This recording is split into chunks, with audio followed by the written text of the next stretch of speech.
as I sometimes like to call it, the technology of a question.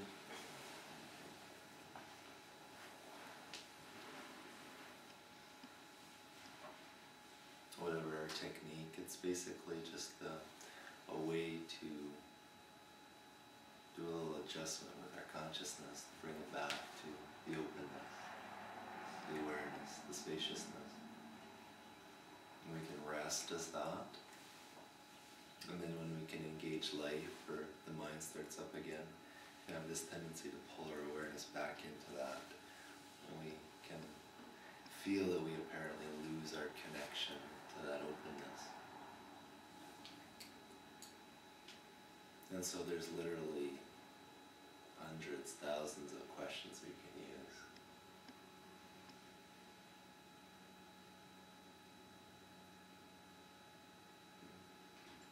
The traditions of self-inquiry, they focus on questions that engage our identity. And so questions like, who am I? What am I? They kind of go right to the core, invite us to look right to the center of our being and see what's there.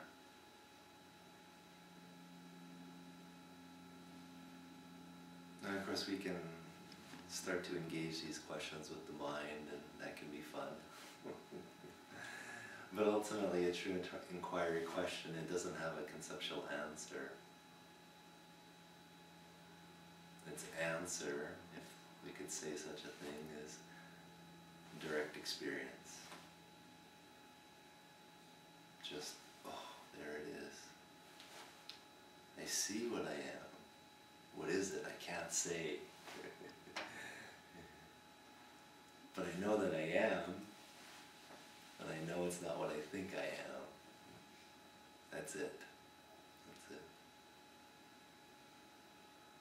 There's other questions we can use. A very useful question is it true? So whatever's going on for us, whatever we're experiencing, if we can feel some sort of contraction, it's a good indication that some part of us is believing some thought.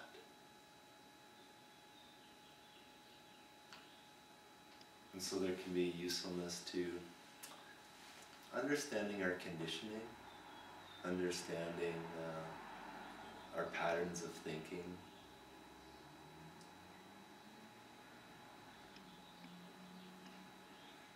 And then when we catch ourselves, we can say, is it true?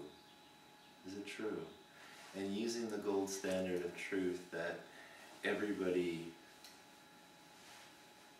on the earth would agree that it's true. If everybody doesn't agree, then it's opinion. There's nothing wrong with opinions, but that's the level of truth. That's the level of truth. So it sort of drives us to this place of objectiveness, witness. Almost as if our life, internal or external, was being viewed with a video camera and everybody was just watching it on the screen.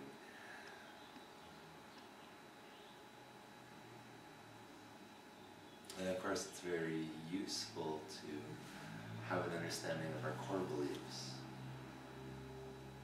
Each one of us has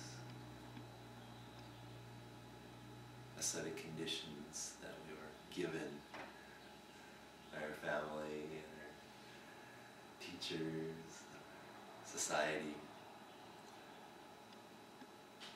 And it's usually going to have a flavor around lack, around not good enough, not lovable, unworthy,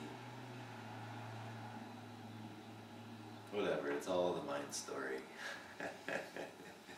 Not quite complete. If the story is, you know, I'm 99% complete or I'm 1% complete, ultimately it doesn't matter. Incompletion is incompletion. It's enough for an entire universe of ego consciousness to reside within. And so it can be useful to have this question running sort of always in the background. Not as necessarily as a strong effort, but in this moment, if there's contraction, if you can feel some sort of a triggering in your mind body, and that's an indication that something in you is believing something. So we can say things like,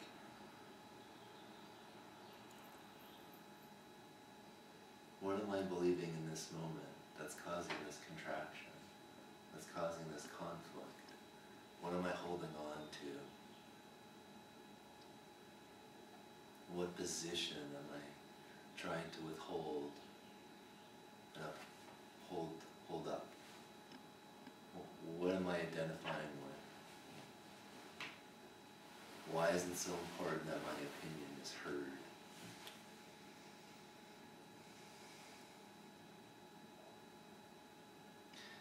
A lot of the teachings will point towards this place of, to sort of turn the seeking on its head. The teaching is, enlightenment is already here. There's nothing to seek for. It's already here. The seeking is the illusion. And so we can ask ourselves in this moment, if that's true, how am I unenlightening myself? If that's true, through what mechanism am I pulling this veil upon myself?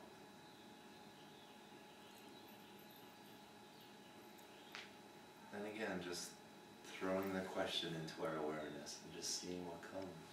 There can be insights that can come, and will come, about our conditioning,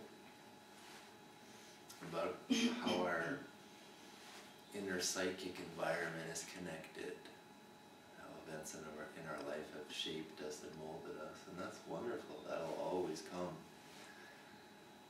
But just always keeping a bit of our attention on this place of, really it's all about, how do I shift from that place that's mind-based to awareness-based? It's that simple. The mind makes it so complex. Needs to know. Loves complexity. Wants to keep it in that realm of understanding. But our beings, it doesn't really care if we understand or not.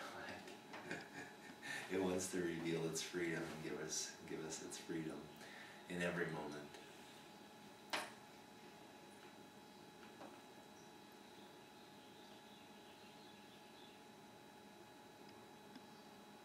It's very useful to have an understanding of the mind's tricks, because at a certain point, everything is a distraction. Everything. Understanding.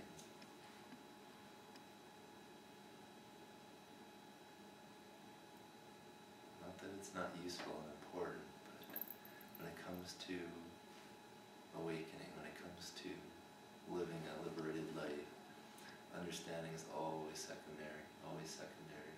The liberation is simply about being connected directly to that space.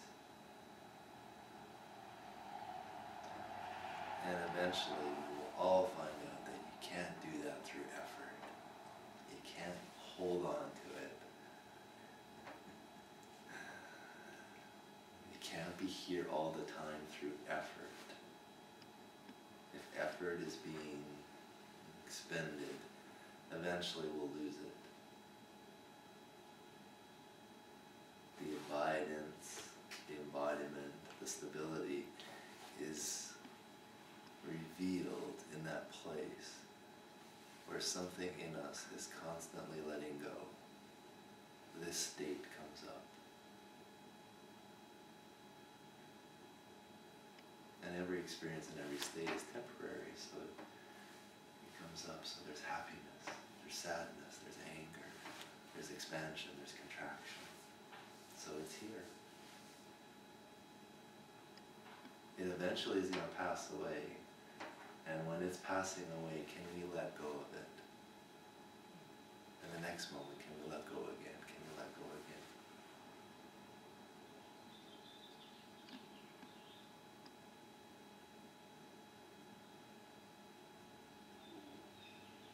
Are we willing to live in that place of surrender, a knowingness, to the mind insecurity, constant insecurity? We can never know who we are. Who needs to know?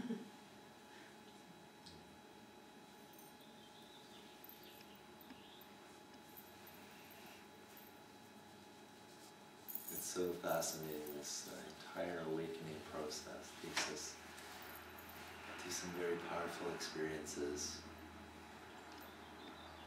very inclusive and profound insights. And in the end, it gets really simple, really simple. Are you here? Are you present or not? That's it. That's it. Is that enough? Or do you need it to be flashier, better, more juicy, more dramatic?